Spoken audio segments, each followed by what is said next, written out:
Mr. Foibles woke on Monday morning to find his life quickly rushing like blood to his head.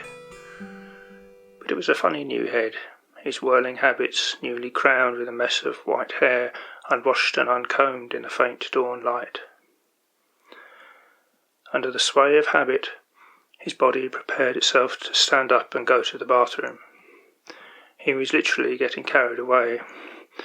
"I will get ready in my own good time," he thought. He triumphantly messed his hair up a little more. He walked his body outside. The sun was rising above the forested mountains. The air was crisp and clear. This was a brand new day in the world, never seen before. He felt so alive, so real. Breathing the cool air, he felt it right down into his lungs. Breathing out, he returned the air to the sky. His feet, still in his tatty old woolly slippers, were as if rooted to the earth. From the crown of his head to the soles of his feet, he was full of love. Turning back indoors through a gentle application of restraint, his mind offered patience to his morning habits. He washed and modestly covered the body in the usual attire, fitting to his role and purpose. The socks looked a bit pointless without his shoes. He laughed as his head hung down. Looking at his hairy legs, they appeared to be upside down, as if the floor was suddenly the ceiling. He giggled.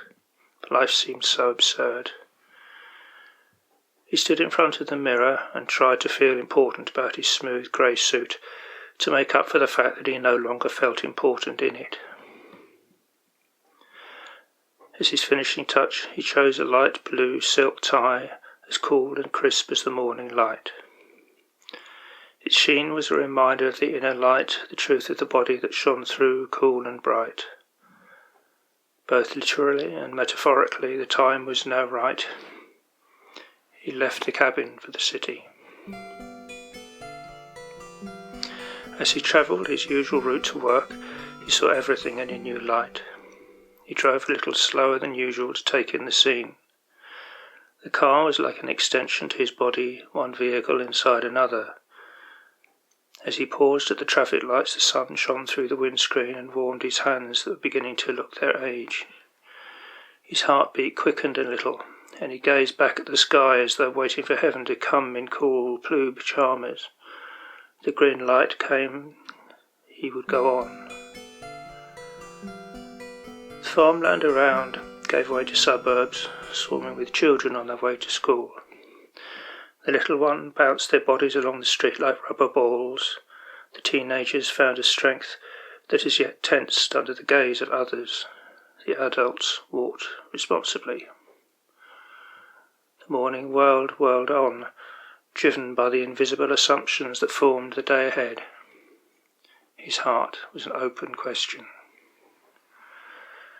Through the outskirts, there were the highs and lows of the bridges and tunnels. Underground life was dark and driven, he thought. There was an order and cleanliness to it all that inspired to style and meaning.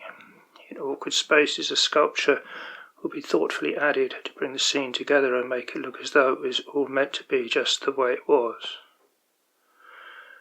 But today, in his playful mind, the office blocks looked like massive fridges or kitchen units, making everything else look tiny, of no consequence. He was happy to be a nobody. Then another underpass, and this time, without thought or judgment, his mind was calmed by the simple grey concrete, and the lights reminded him of Christmas. Approaching the city centre, he drove over the brow of the hill and drew breath as a brand new city was laid out before him. It looked like a toy. In the bright morning sun, it looked like plastic. Holding the steering wheel, he played with this new toy, as if he held this precious human world right there in the dexterous warmth of his hairy old hands. He held on, but not too tight, and the touch of his mind was lucid and bright. Seeing fellow bodies around in the brilliant morning light, his heart softened and he took every care. He slowed and gestured elegantly for pedestrians to pass before him. In some there was a pride in their wealthy clothes and groomed hair. He gently mocked their vanity with his gestures. But these were genuinely good people. It was not just that they paid their taxes and loved their families. The children were happy, for their life is full of promise, like gifts wrapped with ribbons in the sky. They held the innocence and hope of the adults. It was true, there was hope. I wonder if the sky likes being blue, he thought. It was harder to see past the glittering act, or the hard fact, to the bodies that walked and talked, sold and bought, but the bodies were there as a purpose, as soft as putty, as crude and rude as on the farm. They were a deeper perspective, entering on the scene as real as the feel of it all. Yet the body's needs were displayed in anonymous ways, and everything duly taken for granted. The shop was around the corner, the health centre was down the street, and nobody needed anybody in particular. People could get the impression they were self-reliant and in control. On the smartphones in the shop windows, the halogen lights outshone the light of the spirit, god of the day and protector of the night, when nature failed to shine the way. And dreams ran in the nerves and the wires, the same as until the sinews of man jerked, and this was life and the false, and their false life and death. It was life to the banks and the advertising, the insurance companies and the meaningless sport. And security lay only in facts, in numbers half remembered by a mind divorced from the body that was as tired as it was wired, and somehow wired into the city of 1 billion buttons. Hearts would howl at night, he thought, as the numbers slipped out of view, dreams of the future becoming just a dream. Tears came to his eyes. Yet the gypsy beggar, by contrast, was as real as his hunger. He sat in the doorway on a sheet of cardboard. Most passers-by were modest in their offerings. Proper citizens knew how to deal with the situation and thought there was no need to be touched or to touch that reality, knowing not that such a reality could remain beyond the facts to guard our sleep. But time would tell. He arrived a little late at the office. Miss Springles at reception was flustered and jabbering in rapid lists. He took her hand, warm and damp, squeezed it with a gentle gesture of reassurance and smiled. For a moment time stood still as their eyes met. She paused. "See, there is time," he said. And there was time. Measured in the new posture and composure of Mr. Foibles, there was a time beyond time. His eyes sat in their sockets like a child's prize marbles. Here was the insistently real in the land of numbers. His real work was done. Now with true love he could play with the world. He went to the toilet down the corridor. The faint smell of urine somehow tickled him. He entered an empty cubicle and locked the door. The man in the next cubicle was whistling some old song. It echoed strongly in the humid air. Mr. Foibles was trying to recognise the tune, but for a moment he imagined that he was whistling through his penis. He shook uncontrollably as he tried not to laugh out loud. If he could do such a thing, it could be famous, but how in all decency would he present himself, he thought. The toilet became a circus of feats and freaks and danced in his blissful mind. The light of his heart flashed free and white, mirrored in the gleaming porcelain. He returned to his office, trotting under a shower of giggles. He sat at his desk, and as he settled again into his chair, the worry that was his office habit dragged at his heart. He felt a little heavy, and his mood sank with his frail old body. His body was disappearing into the plush upholstery. He felt a little helpless. He wanted so much to share the joy and sense of freedom of the last few days, but who would listen? Would people just think he was crazy? He stared at the computer on his desk. The light from the screen shone into his face. The light felt so false, like the neon lights of the subway. It seemed to emerge from darkness like a lie. The darker truth of the city was beginning to sink in as he sank even further into his leather chair. He put his old hands together and prayed. Please help me, Lord. Oh, how sleep has stolen the light, the sleep of thought. Yet how am I driven to that thought to deal with the desires of others? For it seems that the spirit is becoming lost to modern man.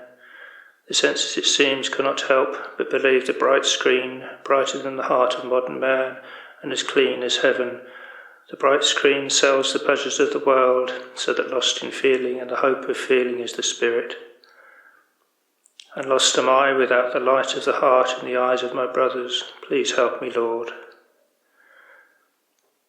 There on the ground shines the light of the spirit. There on the ground of the body, where no man's eyes find their rest, there where the heart is first composed. And furthermore, when the heart sees the suffering of the world, it can be free, and yet caught in the light of the bright screen, that suffering seems as dark as eternal night and as death to the life of desire. Only when what was dark becomes light does true life, the life of the spirit, truly enter the heart of man. Yet it seems that even the light of being and of space will be as the light of the bright screen in the dreams of the modern man. And heaven will be a movie in the heart of man. Before the bright screen, the heavy breath churns the world around, and the storm of dreams is never still. The world of the mind dances to its tune. It is a slave to its tides, and reality to its deadliest foe. Are the spasms of passion to be the only life they shall know? Please help me, Lord. Then Mr. Foibles came to his senses. No, I shall not grieve for the world, he thought.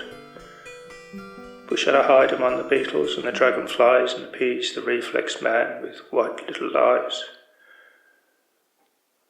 For all alone is their only danger, and would I best remain a stranger to the reflex man? There was a knock on the door he knew very well. His secretary, Mrs. Tweedson, popped her head around the door. "Can I get you anything?" she asked. She knew him well. She had seen him many times in reflective mood and knew not to disturb. Mr. Foibles smiled and shook his head, and she disappeared. He was a little relieved. It seemed she hadn't noticed anything different about him. Despite his experiences, he must have seemed somehow normal enough. She was so kind, and had been so loyal to him over the years. He would take her children to the ice cream parlour round the corner next time they came up a little early from school, he thought. He stood and gazed out of the window at the city below. The summer breeze gently caressed his wrinkly old face. No, I am not alone. We are all together. One body, one life, he thought. He remembered William Blake. God appears and God is light to those who dwell in realms of night, but does the human form display to those who dwell in realms of day. He sat looking at the pictures of his family on the desk. We can all be happy together, whatever our reason, and time shall tell. Let time be the teacher. I must be patient, thought Mr. Foibles. I will say nothing about my weekend unless I am asked, he thought. The sun blazed through the window of his office. He could feel its warmth on the back of his head. The light in his eyes was so bright it seemed for a moment as though it shone right through. The taste of freedom was so sweet.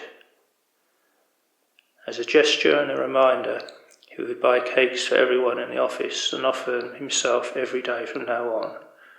It was just the beginning of a new life of giving. Mr. Foibles was full of joy. With his mind clear and happy, he got down to his work. He played with numbers and words with his head and his hands, abiding in his new life inside.